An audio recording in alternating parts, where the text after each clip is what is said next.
Olá, pessoal, dando continuidade, então, ao nosso webinar.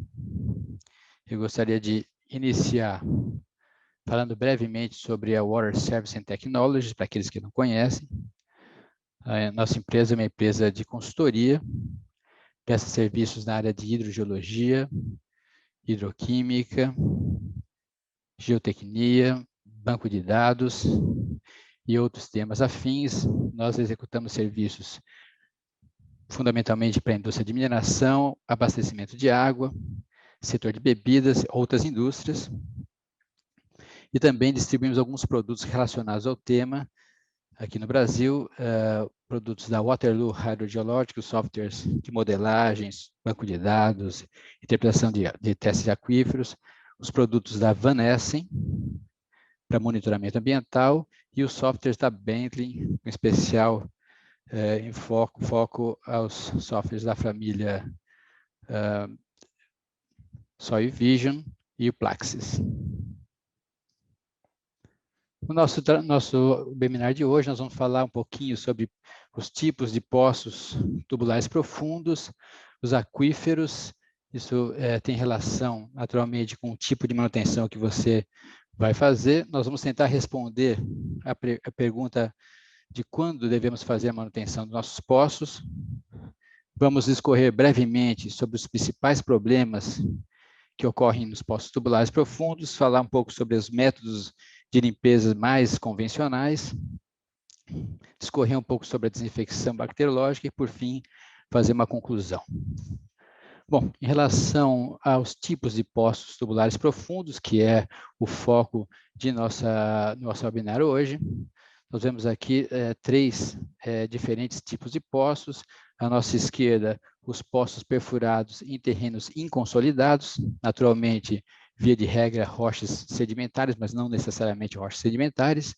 Para esses poços, é necessária a perfuração do poço até a profundidade final e depois o encamisamento do poço ou o revestimento do poço com tubos também até a profundidade desejada, alternando tubulações lisas com tubulações ranhuradas, que nós chamamos de filtro, nas profundidades onde nós temos o aquífero e desejamos, então, fazer a captação da água. Outro tipo de poço, já poços em terrenos consolidados, via de regra, poços em rochas cristalinas, metamórficas e magmáticas. Esses poços normalmente possuem uma fase inicial onde se perfura em terreno inconsolidado, descendo um revestimento para proteção mecânica e integridade do furo, e depois a perfuração prossegue direto na rocha, sem necessidade de encamisamento, com o objetivo de atravessar o maior número possível de fendas e fraturas que possam prover a água ao poço.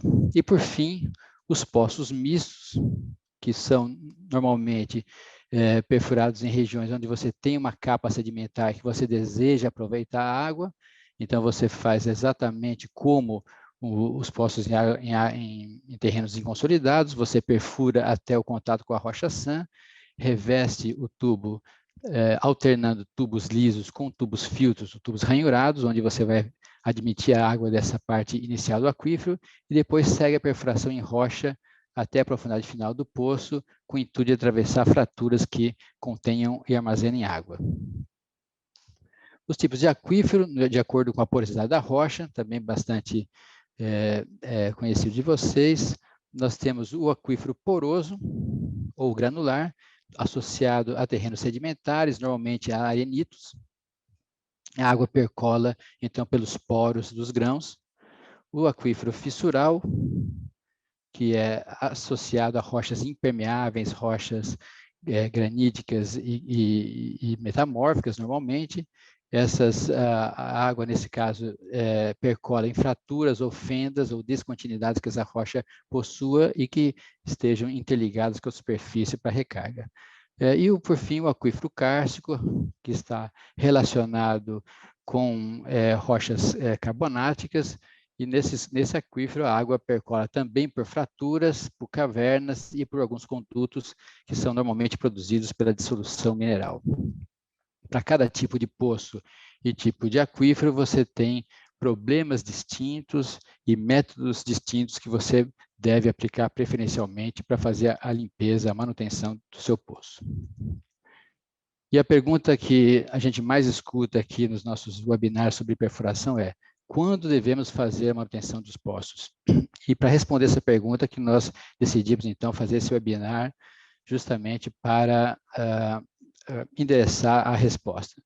Bom, se você fizer uma pesquisa no mercado de empresas de perfuração e ler artigos técnicos, você vai ver que muitas empresas recomendam que a manutenção seja feita periodicamente, a cada ano, a cada 18 meses. Outras empresas arbitram a cada 2 anos. E, naturalmente, essa é uma coisa aconselhável, você utilizar um período fixo para fazer a manutenção do poço. Mas o que nós vamos discutir aqui é um pouco mais do que isso.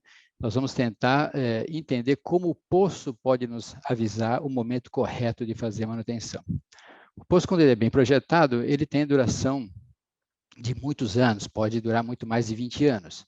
E eu, durante a minha carreira, trabalhei em algumas empresas de perfuração, onde nós fomos fazer manutenção de poços que estavam há 15, 20 anos sem nunca ter tido uma intervenção sequer, nem a troca de bomba. Então, naturalmente, os poços, quando bem projetados, eles requerem uma quantidade de manutenção menor, mas esse não é o único quesito.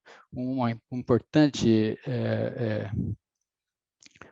critério para isso é justamente avaliar o desempenho que o poço está tendo ao longo do tempo. Então, muitas coisas podem afetar o desempenho do poço, dentre elas uma má concepção, ou má construção, ou mau desenvolvimento do poço durante a fase de construção, a presença de incrustações, de entupimentos, de corrosão e tubulação, intrusão ou a produção de areias e sedimentos finos, e danos à formação, contaminações, uma série de fatores que podem intervir no desempenho do poço.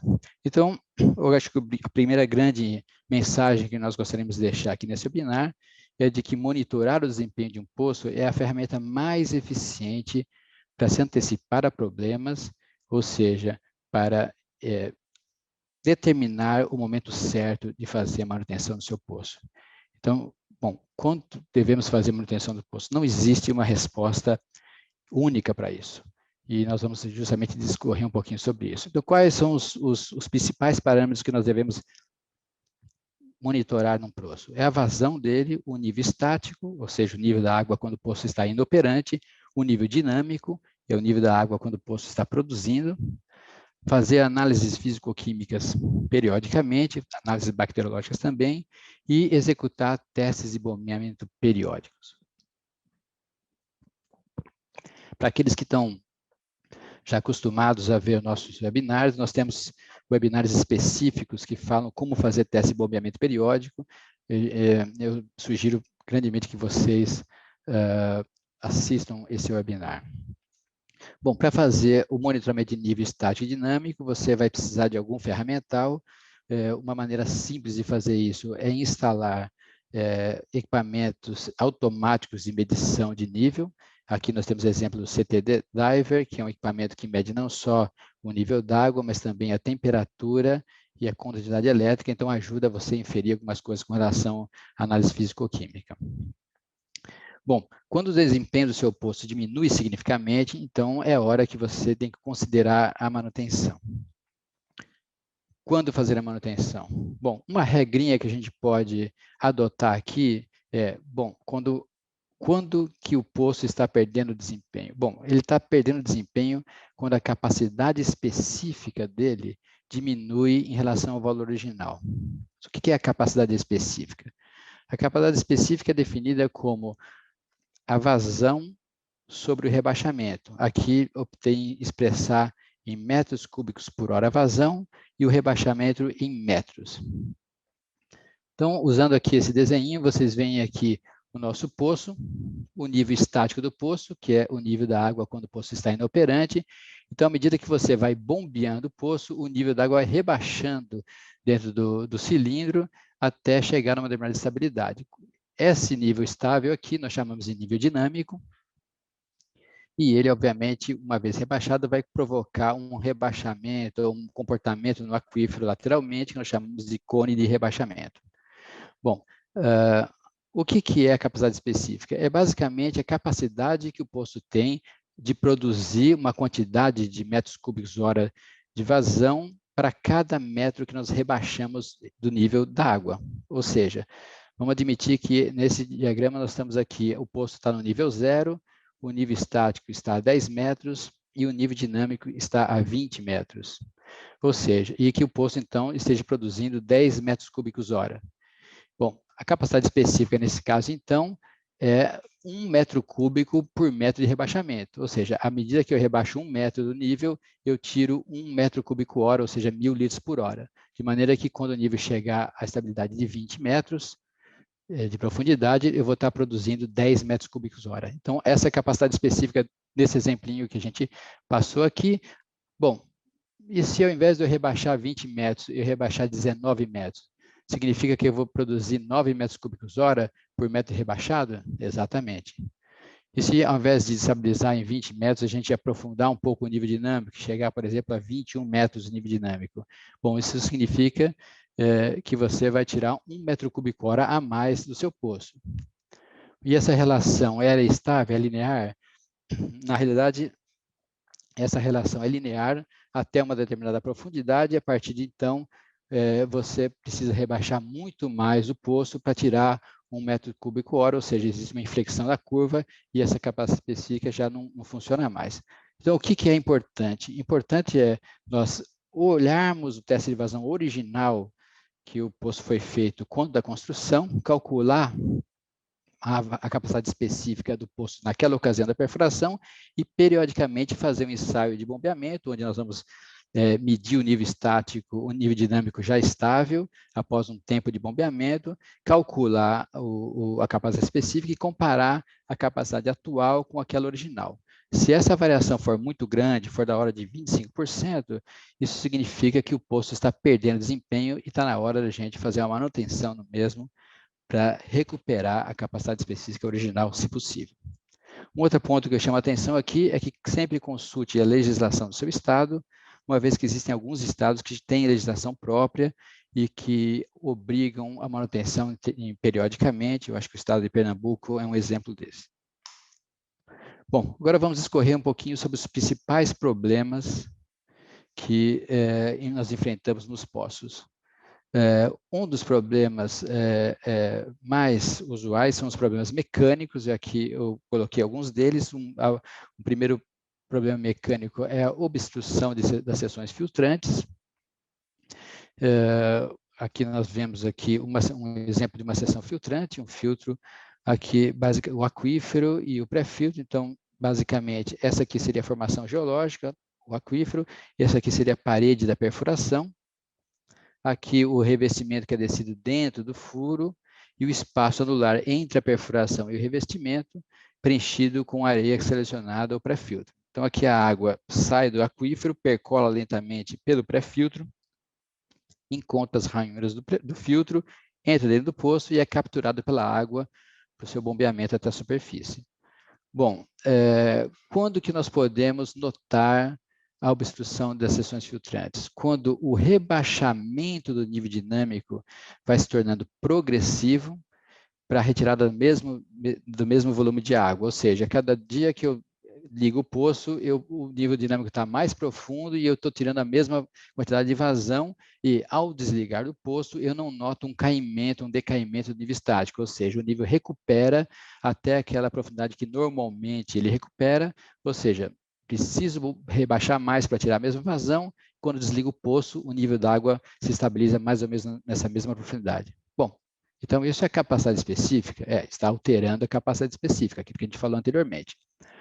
Outros fatores que podem nos levar à conclusão de que os filtros estão obstruídos, e quando eu falo filtros, seções filtrantes, eu falo também de entradas de água em poços abertos, atados por fraturas e fendas, a produção de argila, silt e material fino do poço, problemas bacteriológicos, problemas de corrosão e incrustação também causam obstrução de seções filtrantes.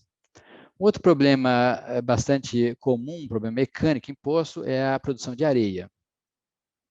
Bom, quando que se dá a produção de areia? Dá basicamente quando o revestimento está corroído ou até quando existe uma ruptura dele, ou seja, você vê uma ação mecânica e química numa parte do revestimento, ele abriu uma fenda maior do que originalmente deveria. Isso acontece muitas vezes não só na seção filtrante, mas também na conexão entre um tubo e o outro quando você está instalando o poço. Então, ali gera uma zona de fraqueza e você pode ter uma corrosão ou uma ruptura do revestimento, e nesse caso, essa corrosão, essa ruptura permite que não só pré-filtro seja admitido dentro do poço, mas também material da própria formação, e aí é um pouco mais complicado, porque você não tem seleção nenhuma, então vai qualquer tipo de material.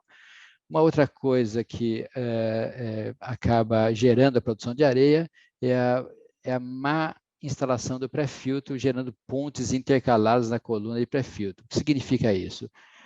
Quando você instala esse pré-filtro durante a execução do poço, você deve tomar o cuidado de que o pré-filtro seja assentado e preenchendo todo o espaço anular.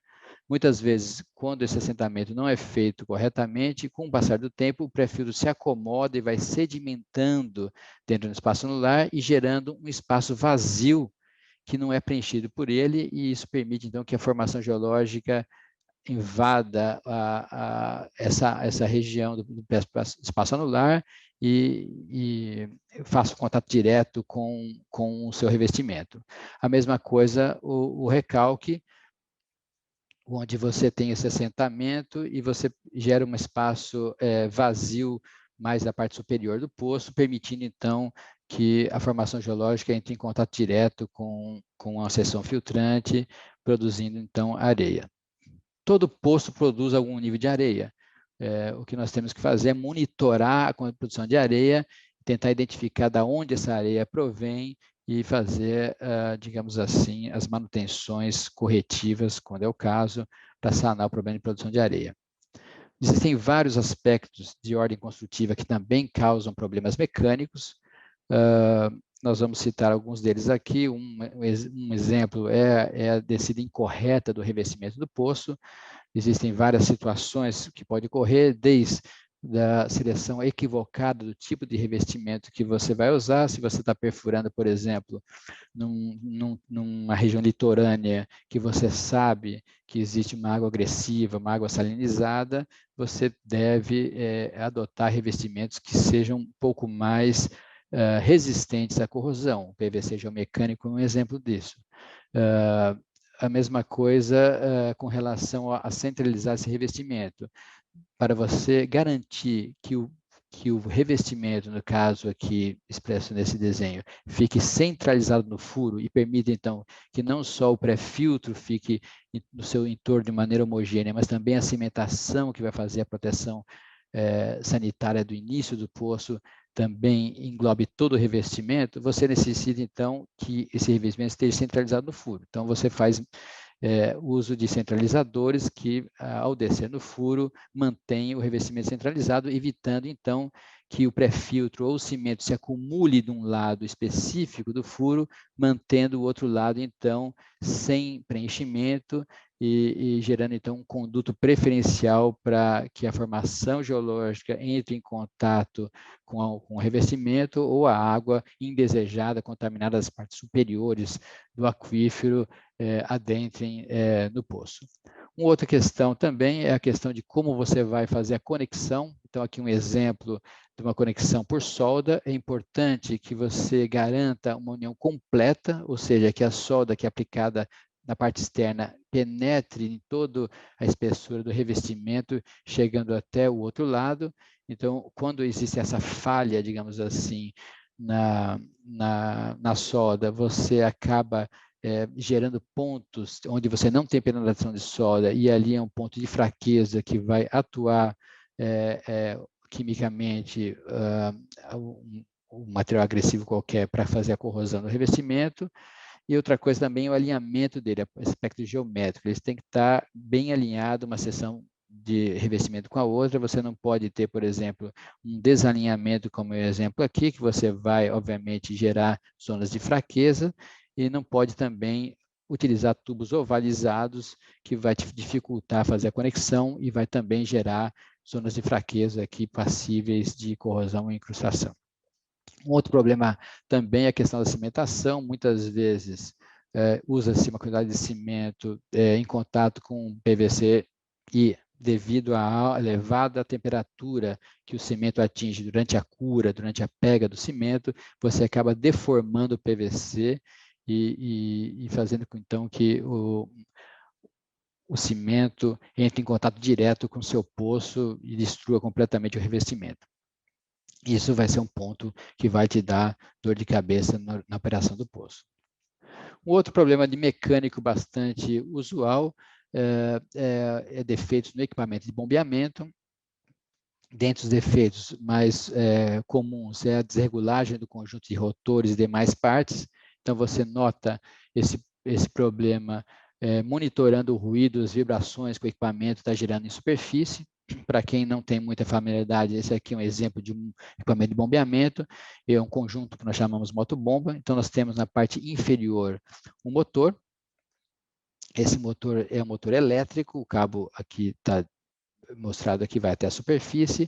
Esse motor, ele gira um rotor que atravessa todo o equipamento do bombeador, que é essa parte superior aqui, e aqui, cada um desses retângulozinhos aqui são os rotores, ou os estágios da bomba, e eles são como se fossem pequenas ventoinhas que o motor gira, fazendo com que a água seja admitida, succionada pelo crivo, que é essa região com uma tela perfurada. Então, a água entra aqui, ela é succionada pelo rotor e é empurrada pelo rotor até a superfície, através de tubos de recalque que são conectados aqui acima.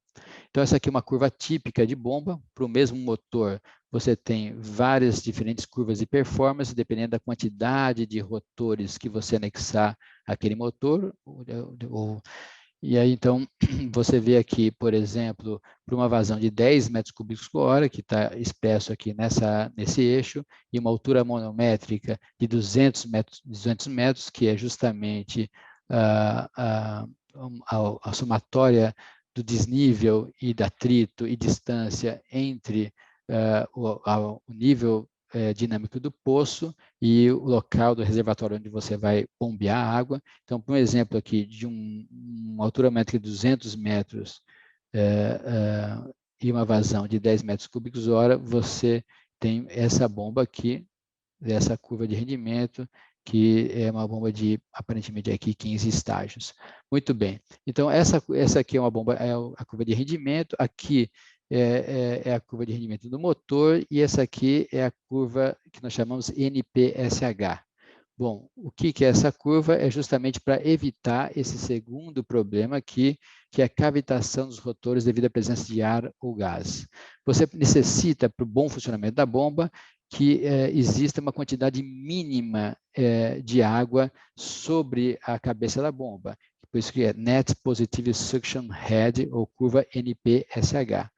Bom, essa aqui é a curva, então vocês vejam aqui que a quantidade de água mínima que você tem que ter na parte superior da bomba, acima da cabeça da bomba, gira em torno de entre 1 e 2 metros de coluna d'água, a depender da posição da curva que você estiver operando. Ou seja, se você tem pouca água em cima da bomba, a bomba vai permitir a entrada de ar, e aí você cavita e começa a ter problemas para recalcar água.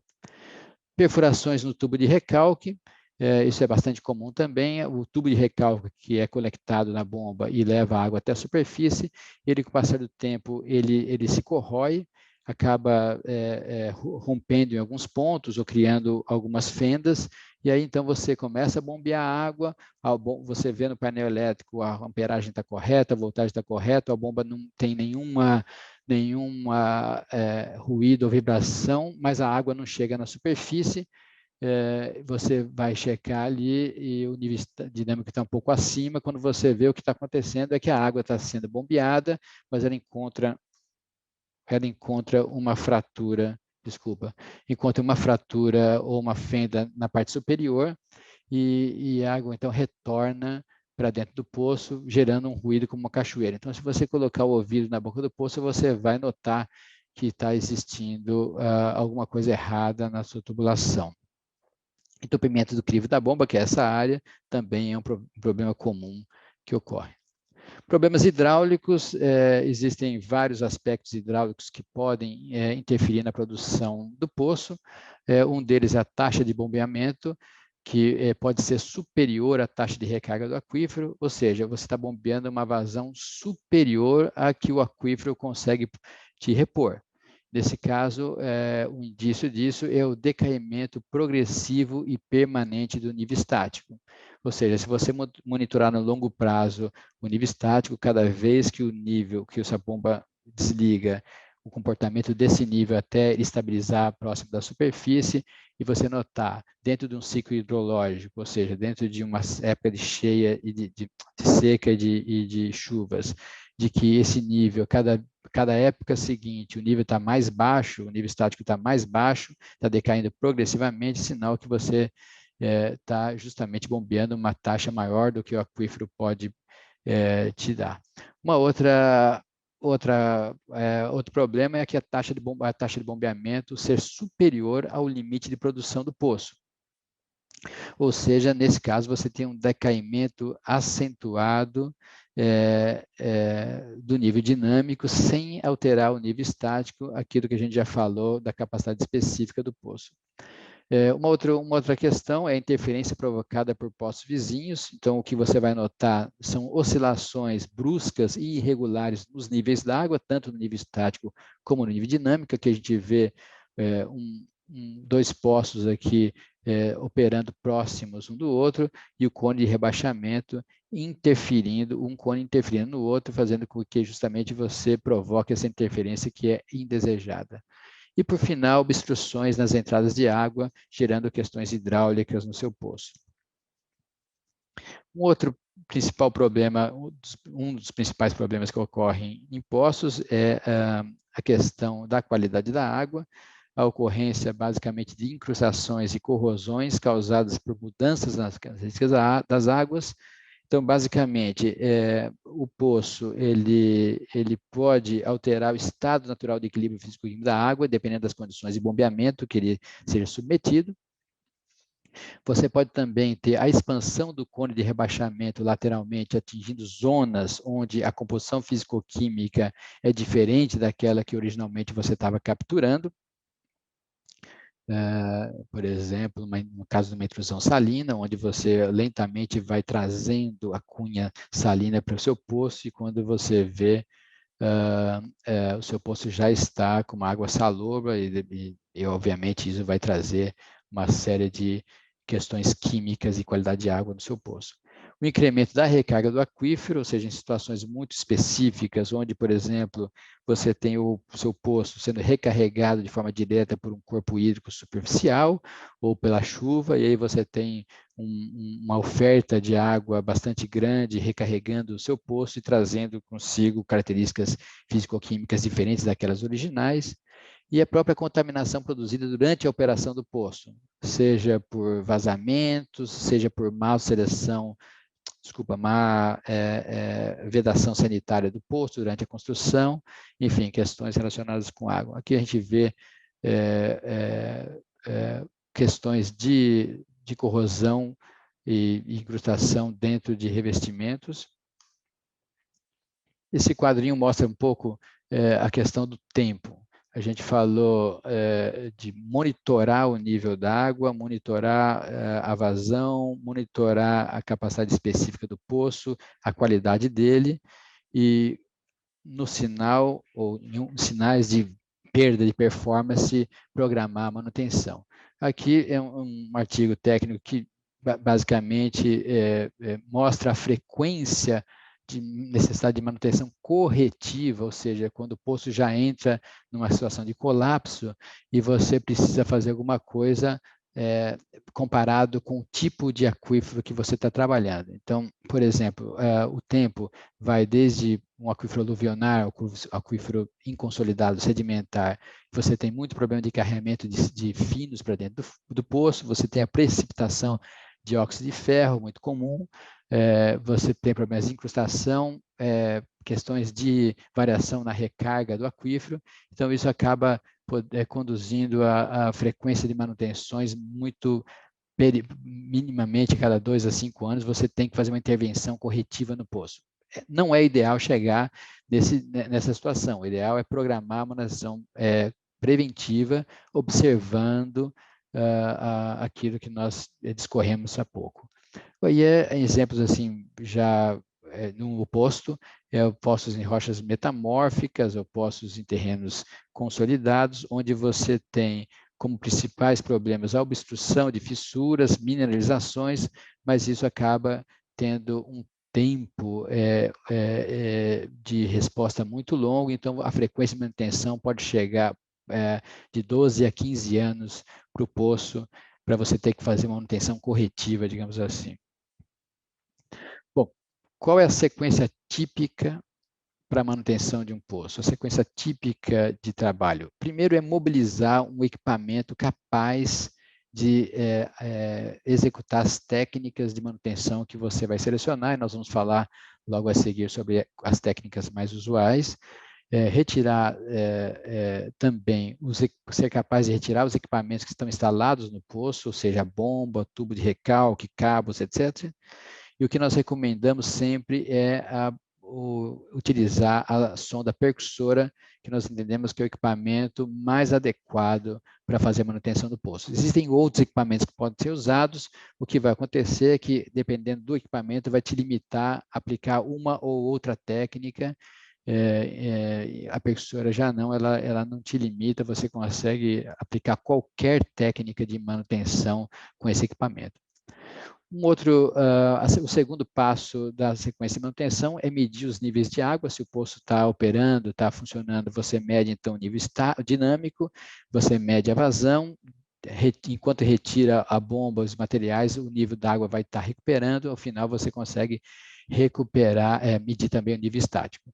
Muito bem, outra informação importante nessa fase é coletar a amostra de água para medir o pH, porque alguns produtos químicos que são parte de uma boa manutenção requerem alguns ajustes de pH para que eles surtam efeito. Então, você precisa conhecer o pH original da água e, se necessário, fazer a correção, acidificar ou alcalinizar a água até chegar naquele range que o fabricante do produto químico orienta.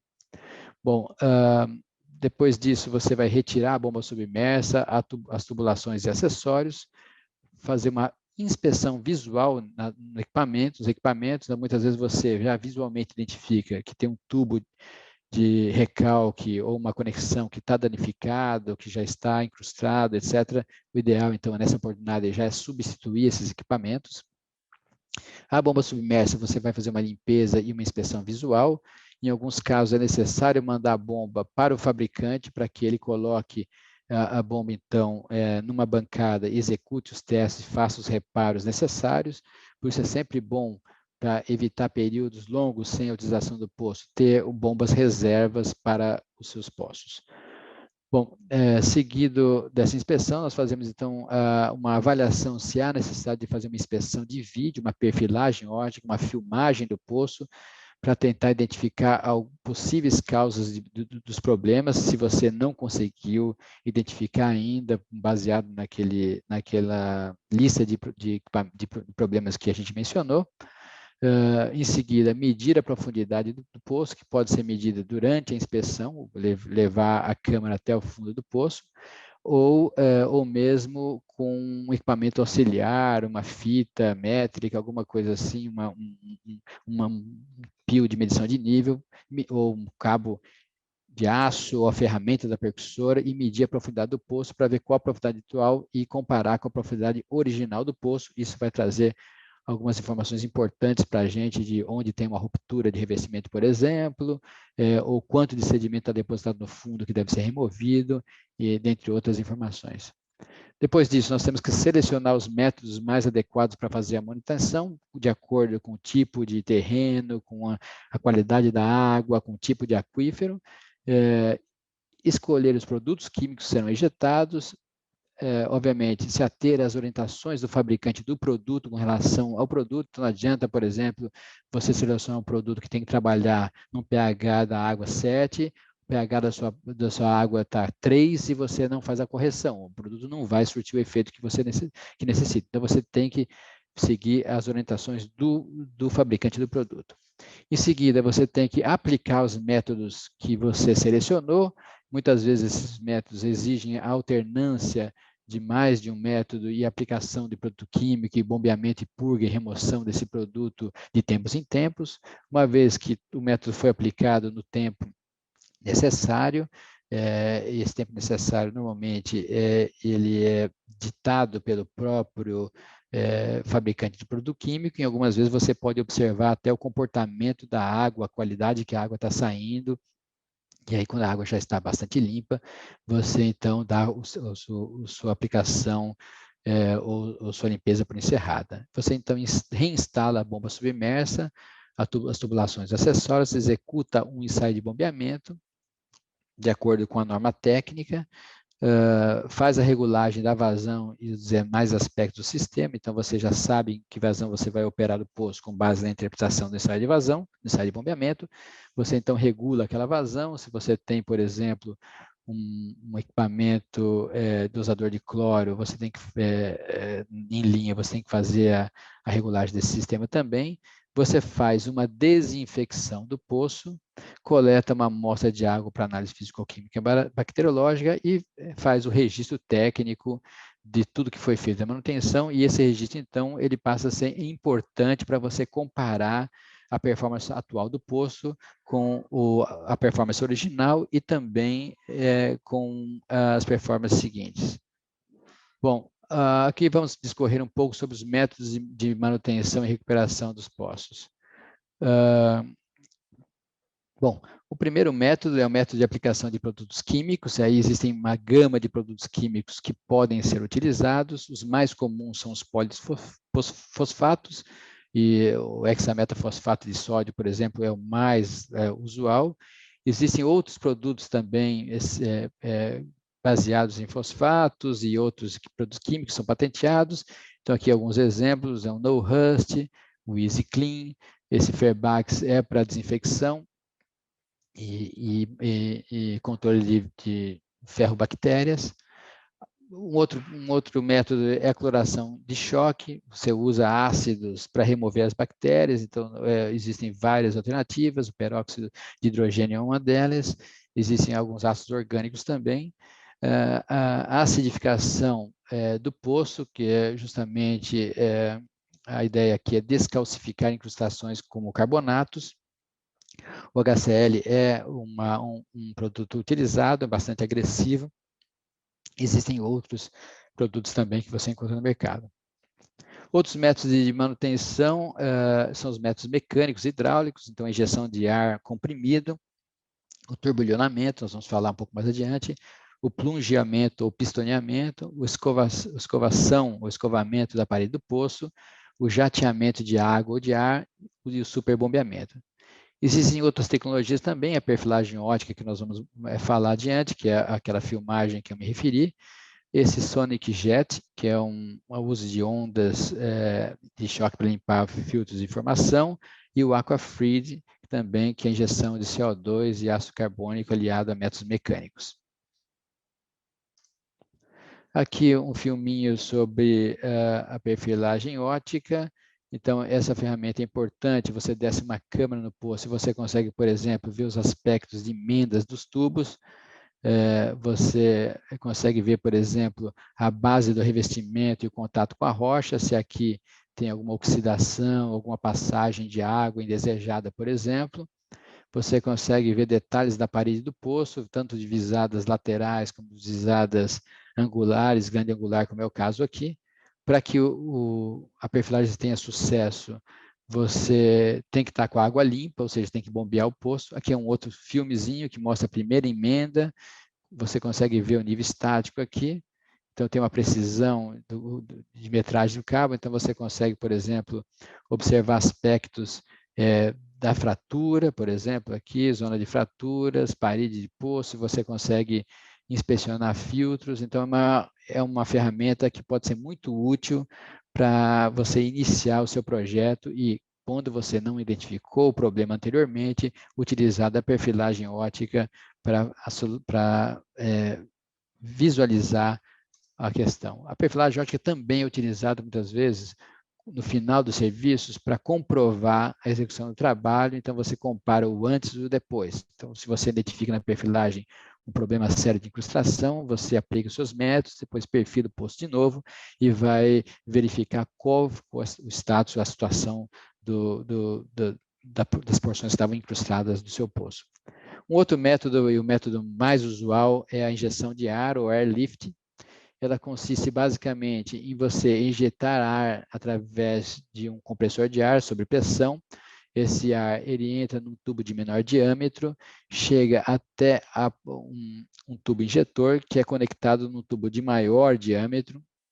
E esse tubo, então, por esse tubo, então, nós recebemos o ar até a superfície, e esse ar, então, ele vem junto com a água e com detritos que o poço eventualmente tenha. Então, o airlift ele é indicado para a remoção de detritos que estejam no fundo do poço, mas também como uma ferramenta importante, não só para fazer a mistura do produto químico dentro do seu poço, mas também para remover a água e bombear a água até que a turbidez dela diminua. Então, aqui a gente vê nessa foto ao lado a mangueira de ar comprimido sendo injetada, levando o ar comprimido até o injetor lá no fundo do poço, e aqui a tubulação de maior diâmetro que vai descarregar a água que está sendo bombeada para a superfície. Esse método também, ele permite uma variação que nós chamamos turbilhonamento. Muitas vezes o pessoal que fala em ferver o poço. O que significa fazer isso? Significa você instalar uma válvula aqui na superfície, onde você fecha a válvula, impedindo que a descarga de água e ar comprimido seja executada, e continua bombeando o ar comprimido para dentro do furo. Então, esse ar, novamente, ele vai sendo injetado, ele vai acumulando no fundo do poço, ele vai acumulando, vai, digamos assim, provocando um turbilhonamento da água e do ar dentro do furo, agitando uma agitação, e esse ar vai se acumulando até chegar na superfície e começar a transbordar aqui na superfície por essa região aqui. Então, por isso que eles chamam ferver o poço. Então, quando o ar chega o ar com água começa a sair aqui pela superfície, por fora do cano de descarga, você abre rapidamente a válvula a válvula que você tinha fechado aqui da descarga.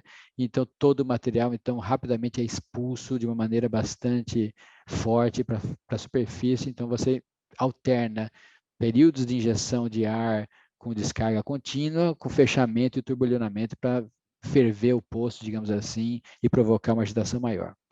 Aqui a gente tem um videozinho que mostra, esse vídeo foi feito num projetinho da Vale, cedido pelo meu amigo Alexandre Cota. Você vê que o ar está sendo injetado e a água começa a retornar, ela retorna primeiro em grande volume e depois começa, então, o ar comprimido sair muito mais ar do que a água, até acumular um pouco mais de água lá e o ar comprimido ter dificuldade de lançar essa água, então vai acumulando e começa então a cuspir para fora a água, impulsos, com o excedente de ar comprimido. E aqui está a válvulazinha que a gente fecha quando a gente quer fazer o turbilhonamento do poço. Esse processo ele pode demorar várias horas, até dias, até que surta o efeito desejado.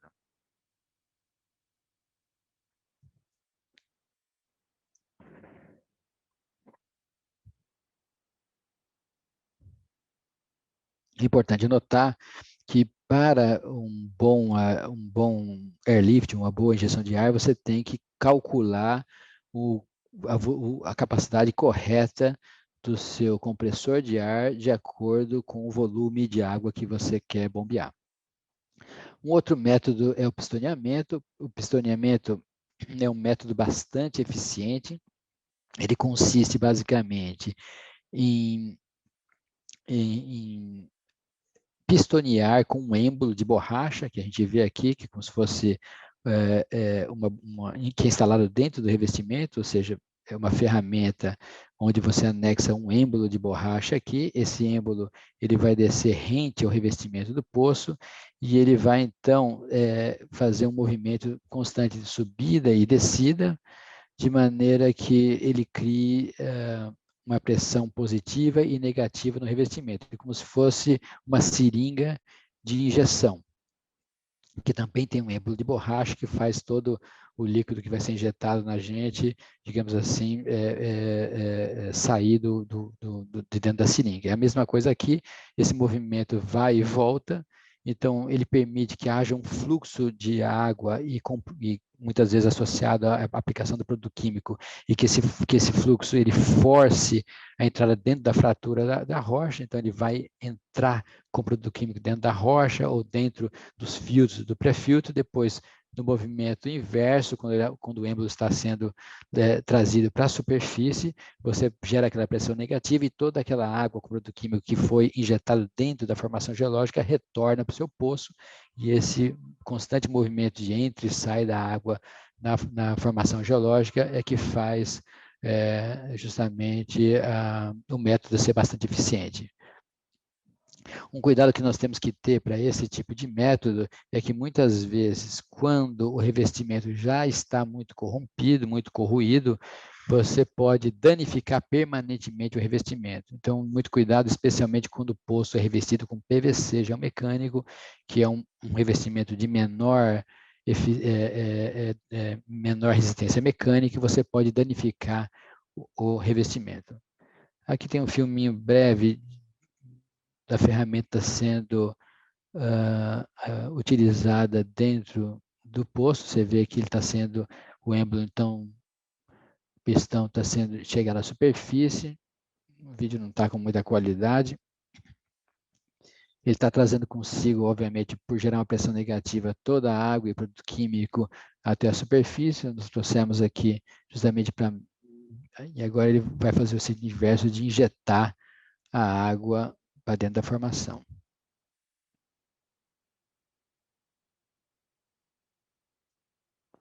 Um outro processo mecânico de limpeza é o escovamento.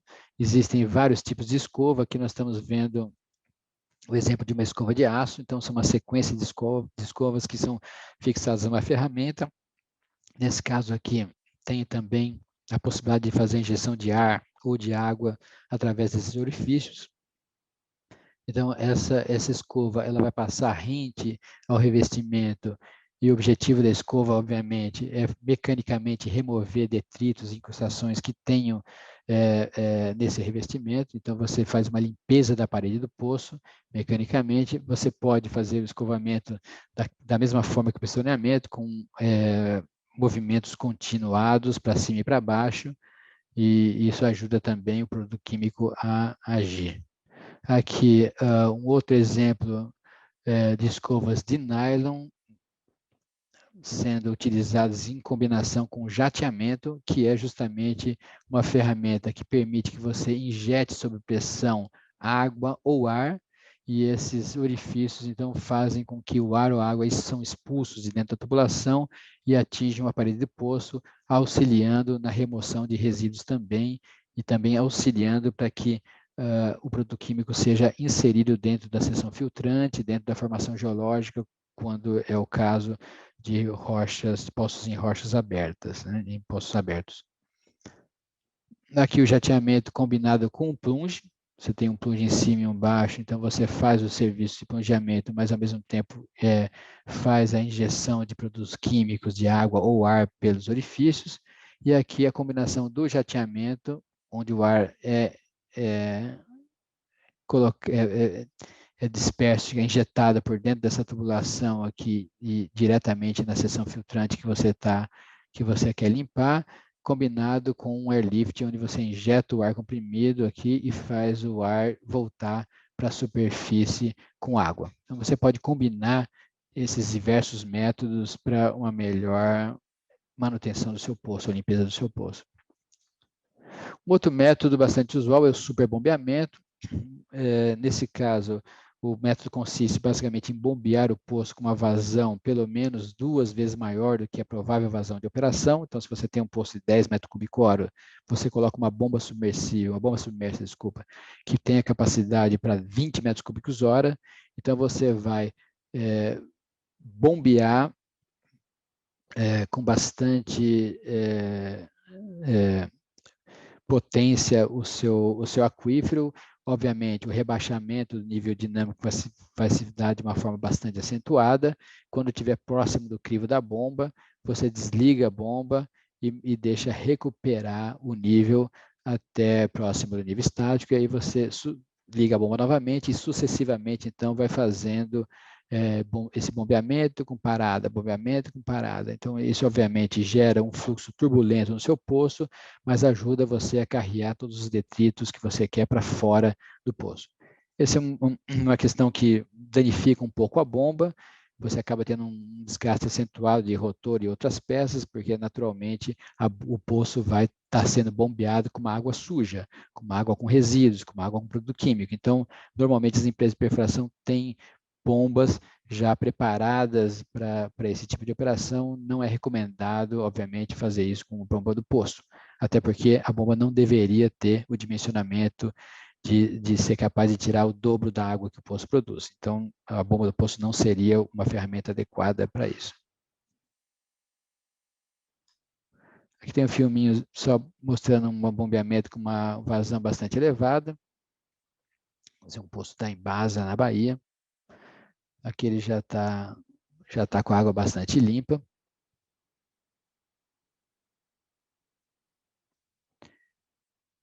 Existem outros métodos patenteados de manutenção. A gente vai falar brevemente aqui do sonar jet. Basicamente, é um método de detonações controladas que enviam ondas e choques cinéticas na formação e no filtro. Então, a água ela flui de volta depois dessas detonações, fazendo então a remoção dos detritos. Então, aqui tem um exemplo de incrustação de cálcio, onde você vê que os filtros já estavam bem comprometidos, com poucas ranhuras disponíveis, e aqui depois da reabilitação, ou depois da aplicação do método, você vê que o filtro já está numa situação bastante melhor, praticamente todo desobstruído. Aqui um pequeno problema na seção filtrante aqui, ó. E aqui a questão da ferrobactéria, que é bastante comum em poços aqui no Brasil. Você tem a proliferação da bactéria e ela acentua a precipitação de ferro no seu poço. Você consegue praticamente evoluir de tal forma que você praticamente mata todo o filtro, tamponando o filtro completamente, aqui antes da reabilitação e aqui posteriormente à reabilitação. Um outro método é o método Aquafrid, consiste na injeção controlada de dióxido de carbono dentro do poço.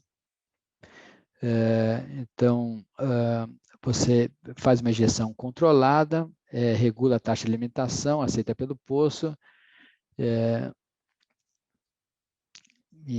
então consegue dissipar com isso formações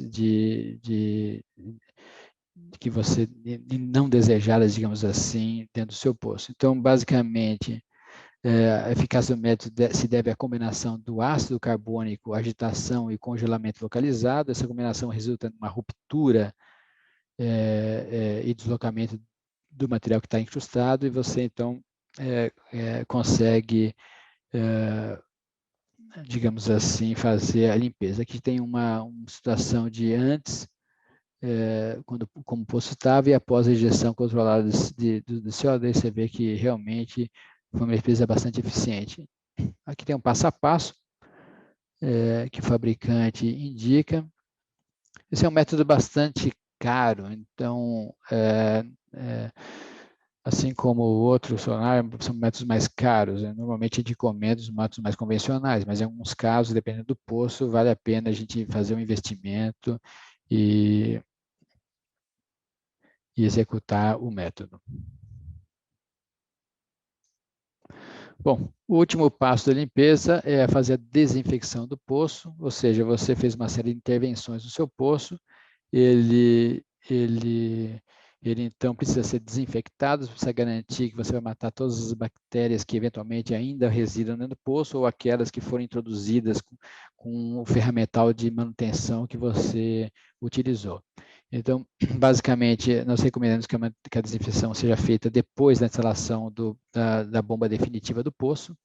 Então, para você fazer uma correta desinfecção, o primeiro passo que você tem que fazer é calcular o volume de água contido no poço.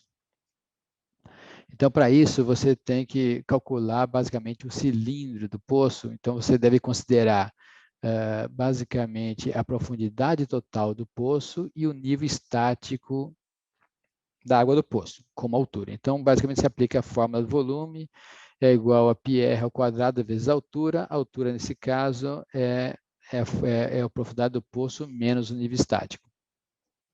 Bom, com base nessa volumetria, você define qual a concentração desejada de solução que você quer utilizar. Essa concentração depende do nível de contaminação que o seu poço está. Então, se é uma desinfecção simples, depois de toda a metodologia de manutenção, você bastaria alguma coisa entre 50 e 100 ppm de produto. Se você tem uma concentração de bactéria no poço que você quer matar, você então aumenta isso para entre 200 e 400 ppm ou partes por milhão da solução desinfetante dentro do seu poço. Então você injeta essa solução, usualmente nós usamos hipoclorito de sódio ou de cálcio. Importante, obviamente, é sempre utilizar uma tubulação auxiliar para fazer a adição do agente desinfetante, não manusear ele na superfície, ele é corrosivo, né? Fazer a circulação do poço. Então, você liga a bomba e faz um bypass para que a água retorne ao poço. E aí, então, você, em regime intermitente, intervalos, por exemplo, de 30 minutos bombeando e 10 minutos parado, ou 30 minutos parado, 10 minutos bombeando, você recircula por um tempo todo o produto químico para fazer a desinfecção do poço. Após essa recirculação, você deve manter o poço em repouso, desliga a bomba e deixa o hipoclorito agir por até 12 horas dentro do poço. Depois disso, você então parte para fazer um bombeamento contínuo do poço e retirar todo o hipoclorito que restou da água. Então, aqui tem uma tabelinha que mostra quanto você tem que colocar, como você calcula a concentração de cloro com base, basicamente, na necessidade que você tem, aquilo que eu falei, uma desinfecção simples, você vai trabalhar nessa quantidade, ou quantidades maiores de bactéria, você trabalha uma concentração maior. Então, basicamente, você tem que ver qual é a concentração de cloro que tem o seu produto, o seu hipoclorito. Normalmente, o que a gente vê no mercado é 10%. Uma água sanitária, por exemplo, tem uma concentração mais baixa. Então, você verificou a concentração do cloro livre na solução, você então calcula com essa tabela. Então, se você quer, por exemplo, que tenha 200 ppm de cloro livre, você tem que calcular, então, 2 litros de uma solução a 10% para cada metro cúbico de água que o seu cilindro ou que o seu poço tenha que vai ser desinfetado, baseado naquele cálculo de volumetria que você fez anteriormente. Aqui, para finalizar, nós vamos falar um pouquinho sobre como recuperar poços que já tenham problemas construtivos. Existem diversos problemas construtivos que podem causar ou provocar manutenções recorrentes no seu poço. Eu vou dar o exemplo de alguns aqui que são os mais usuais. Um problema bastante usual é quando você perfura um poço no diâmetro inadequado para o diâmetro de revestimento que você quer aplicar. No caso aqui, por exemplo, perfurou-se o poço em 8,5 polegadas até o contato da rocha SAN. O objetivo desse poço, claramente, era um poço aberto para aproveitar eventuais fraturas que ocorressem nessa região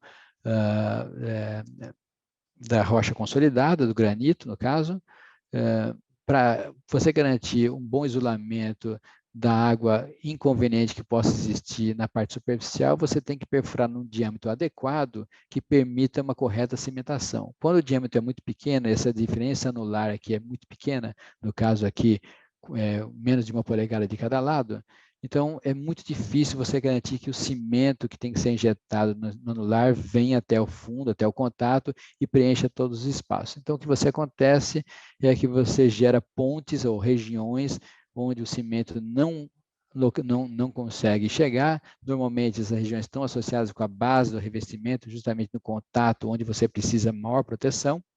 E aí, essa má cimentação acaba gerando a possibilidade de um fluxo inadequado vir aqui, acessar o poço e passar pela base do revestimento aqui e justamente encontrar o seu poço e contaminar a sua água.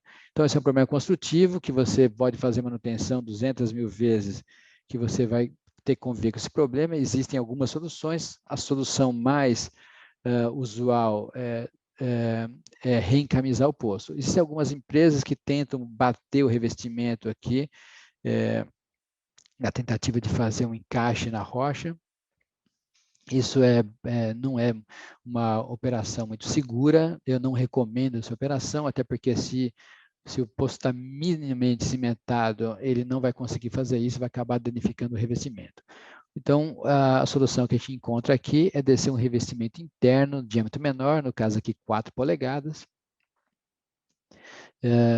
Esse revestimento, então, ele teria que normalmente ir até o fundo do poço. Então, você vai selecionar porções do poço onde você vai colocar tubos ranhurados ou filtros que vai permitir a entrada de água. Você vai preencher o espaço anular com o pré-filtro, com areia selecionada, tá certo? E aqui, a partir de uma metragem até a superfície, você vai fazer uma injeção correta de cimento, fazendo então esse isolamento daquela parte indesejada que você tinha. Então, o que vai isolar basicamente é a cimentação correta e o revestimento liso até uma profundidade abaixo do ponto de contaminação. O problema dessa solução, naturalmente, é que você diminui a possibilidade de bomba, porque nesse poço você poderia usar bombas de 6 polegadas que tem maior potência e maior produção de água, e aqui você está restrito a bombas de 4 polegadas, então está restrito aí a uma vazão bem mais baixa. Uma outra coisa também, o poço ele acaba tendo uma tendência de redução de vazão, porque você imprime aqui uma perda de carga adicional, então a água que entrava direto no furo aqui, agora ela tem que transpor o pré-filtro e encontrar as zonas ranhuradas, então você tem uma queda natural de vazão, mas você corrige o problema de contaminação recorrente. Uma outra situação bastante comum é quando você identifica mais de uma zona de fratura e uma zona de fratura especificamente está contribuindo com uma contaminação do poço e você quer matar essa zona de fratura. Então, se essa zona de fratura está no fundo do poço, uma solução bem fácil é você preparar uma cauda de cimento e fazer a injeção desse cimento, tampando então essa fratura e fazendo, obviamente, uma redução na profundidade útil do poço, mas, consequentemente, restringindo a captação só naquelas fraturas que você tem mais interesse. Isso é bastante usual em regiões litorâneas, onde você perfura o poço e acaba encontrando uma água mais salgada no fundo, então você quer corrigir essa questão da perfuração, então você reduz um pouco a profundidade fazendo a injeção de cimento. É um método bastante simples, digamos assim, de corrigir o problema. Existem equipamentos mais sofisticados que podem isolar uma ou outra seção. Aqui a gente tem uma ferramentazinha que a gente encontrou no mercado, que basicamente, isso aqui é um exemplo para petróleo, onde você tem uma zona que você quer isolar. Então, você basicamente usa um revestimento de aço com uma manta de borracha. Essa aqui é uma ferramenta que é descida dentro do poço justamente para fazer a aplicação da ferramenta. Você usa, então, a ferramenta de aplicação dentro do revestimento provisório, definitivo que você vai vai lançar dentro do poço, você lança a ferramenta com auxílio de uma sonda na profundidade que você deseja, e ali então com o compressor de ar você infla um packer, esse obturador aqui, ele vai inflar a ferramenta então vai fixar no revestimento original do poço, e você vai, com uma determinada pressão, vai então inflando a ferramenta e vai tampando aquela entrada de água que ou estava corroída ou que estava indesejada por contaminação da formação, qualquer coisa assim. Então você faz toda a aplicação da ferramenta, retira, e o que você tem então é a restrição dessa zona indesejada que já não mais é utilizada ou captada pelo seu poço. Bom, chegamos ao fim do webinar. Aqui em as conclusões que nós podemos chegar. A primeira delas é que os poços, embora sejam construídos para durar muitos anos, e eles podem perder o desempenho ao longo do tempo devido a uma série de fatores, incluindo problemas relacionados lá com a construção do poço, mas também com questões operacionais que a gente discutiu. Monitorar o desempenho de um poço é a ferramenta mais eficiente para identificar quando você deve fazer uma manutenção de um poço. Então, muitas vezes, o proprietário do poço ele vem até o consultor com um problema, e o consultor então pede a ele, mas me dá aqui então o histórico do poço, e a empresa não tem absolutamente nenhum controle operacional do que aconteceu no poço ao longo dos últimos anos. Isso é muito complicado para o consultor determinar o que tem que ser feito no poço. Então, a melhor maneira é monitorar o desempenho do poço e receber do próprio poço a indicação, os alertas de que você deve fazer a manutenção. Bom, o poço que perde desempenho, então, nós podemos, digamos assim, monitorar o desempenho dele monitorando ou calculando periodicamente a capacidade específica que esse poço tem de produzir água, ou seja, quantos metros cúbicos por hora de vazão ele vai produzir para cada metro de rebaixamento que você der ao nível. Quando esse número variar ao longo dos anos, isso está significando que o poço está perdendo desempenho gradualmente.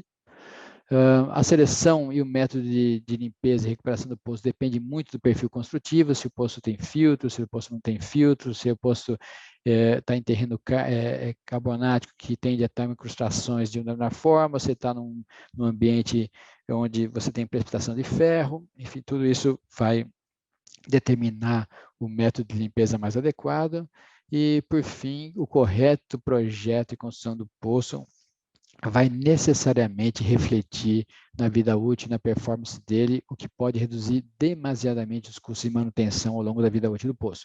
Então, se nós temos que fazer um bom investimento, nós devemos fazer um investimento do projeto, na construção e na completação e desenvolvimento do poço.